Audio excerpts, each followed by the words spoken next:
നമസ്കാരം. ഏഴാം ശമ്പള കമ്മീഷന്റെ കാലാവധി ഡിസംബർ 31 അവസാനിക്കാനിരിക്കുകയാണ്. എട്ടാം ശമ്പള കമ്മീഷന്റെ പാനൽ നിയമനവും ടേംസ് ഓഫ് റഫറൻസ് പ്രസിദ്ധീകരണവും കേന്ദ്ര സർക്കാർ പൂർത്തിയാക്കിയിട്ടുണ്ട്. ഏഴാം ശമ്പള കമ്മീഷൻ ശമ്പള മാട്രിക്സ് അനുസരിച്ച് കേന്ദ്ര സർക്കാർ ജീവനക്കാരെ 18 ലെവലുകളായാണ് തിരിച്ചിരിക്കുന്നത്. ലെവൽ 1 അതിന്റെ ഗ്രൂപ്പ് ഡി ജോലിയോടെയാണ് ആരംഭിക്കുന്നത്.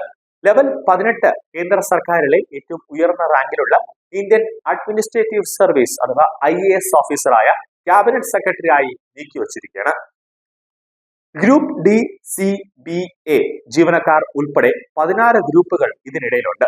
ഒരു ശമ്പള കമ്മീഷനിൽ എല്ലാ തലത്തിലുള്ള ജീവനക്കാരും അവരുടെ അടിസ്ഥാന ശമ്പളത്തിന്റെയും അതോടൊപ്പം തന്നെ മറ്റ് അലവൻസുകളുടെയും പരിഷ്കരണത്തിനായി ആകാംക്ഷയോടെ കാത്തിരിക്കുകയാണ്. ഓരോ 10 വർഷത്തിലും ഒരു ശമ്പള കമ്മീഷൻ രൂപീകരിക്കപ്പെടുന്നുണ്ട്. ഇത് നിരവധി ജീവനക്കാർക്കും അതോടൊപ്പം തന്നെ പെൻഷൻകാർക്കും അവരുടെ അടിസ്ഥാന ശമ്പളത്തിൽ ഗണ്യമായ വർധനവിന് അവസരം നൽകുകയാണ്. ആറാം ശമ്പള കമ്മീഷനിൽ 1.92 ഫിറ്റ്മെന്റ് ഘടകം കാരണം അടിസ്ഥാന ശമ്പളം 1.92 മടങ്ങ് വർദ്ധിച്ചു. അതേസമയം ഏഴാം ശമ്പള കമ്മീഷനിൽ 2.57 ഫിറ്റ്മെന്റ് ഘടകത്തെ തുടർന്ന് 2.57 മടങ്ങ് വർധനവുണ്ടായി. ഇപ്പോൾ എട്ടാം ശമ്പള കമ്മീഷൻ രൂപീകരിച്ചു. ജീവനക്കാരുടെയും പെൻഷൻകാരുടെയും അവരുടെ ശമ്പള വർധനവിനായി ആകാംക്ഷയോടെ കാത്തിരിക്കുകയാണ്. ശമ്പള പരിഷ്കരണത്തിന്റെ അളവ് അറിയാൻ ഏകദേശം 2 വർഷം എടുത്തേക്കാം.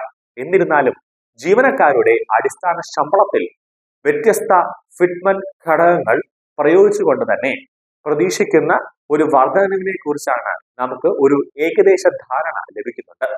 ഈ സാഹചര്യത്തിൽ 1.92, 2.15 അല്ലെങ്കിൽ 2.57 എന്നീ ഫിറ്റ്മെന്റ് ഘടകങ്ങളുള്ള ലെവൽ 1 മുതൽ 5 കേന്ദ്ര സർക്കാർ ജീവനക്കാരുടെ സാധ്യമായ ശമ്പള വർധനവ് എങ്ങനെയായിരിക്കുമെന്ന് നമുക്കൊന്ന് പരിശോധിക്കാം. നിരവധി സാമ്പത്തിക സംഘടനാ ഘടകങ്ങളെ അടിസ്ഥാനമാക്കി തൊഴിലുടമ അതോടൊപ്പം തന്നെ ശമ്പള കമ്മീഷൻ അല്ലെങ്കിൽ ശമ്പള കമ്മിറ്റിയാണ് സാധാരണയായി ഫിറ്റ്മെന്റ് ഘടകം തീരുമാനിക്കുന്നത്.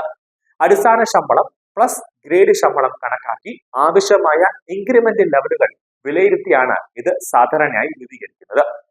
പണപ്പെരുപ്പവും അതോടൊപ്പം തന്നെ ജീവിത ചെലവ് സൂചികയും മൊത്തം ശമ്പള ചെലവ് പരിമിതികൾ, സാമ്പത്തിക ശേഷി അല്ലെങ്കിൽ ബഡ്ജറ്റ് ലഭ്യത, വ്യവസായ ശമ്പള പാക്കേജുകൾ അതോടൊപ്പം തന്നെ മാർക്കറ്റ് ബെഞ്ച് മാർക്കിംഗ് എന്നിവയാണ് ഫിറ്റ്മെന്റ് ഘടകം നിർണ്ണയിക്കുന്ന ചില ഘടകങ്ങൾ. All India NPS employees federation ദേശീയ പ്രസിഡന്റ് മഞ്ജിത് സിംഗ് പട്ടേലിന്റെ അഭിപ്രായത്തിൽ എട്ടാം ശമ്പള കമ്മീഷന്റെ സാധ്യമായ ഫിറ്റ്മെന്റ് ഘടകം 2.13 ആകാം. ഈ ഫിറ്റ്മെന്റ് ഘടകത്തിൽ നിലവിലെ ക്ഷാമബന്ധ 58%, എട്ടാം ശമ്പള കമ്മീഷൻ ശുപാർശകൾ നടപ്പിലാക്കുന്നത് വരെ DAയിൽ സാധ്യമായ വർധനവ്, അതോടൊപ്പം തന്നെ വാർഷിക ശമ്പള വർധനവ്, കുടുംബ യൂണിറ്റുകളുടെ എണ്ണം എന്നിവ ഉൾപ്പെടുന്നുണ്ട്.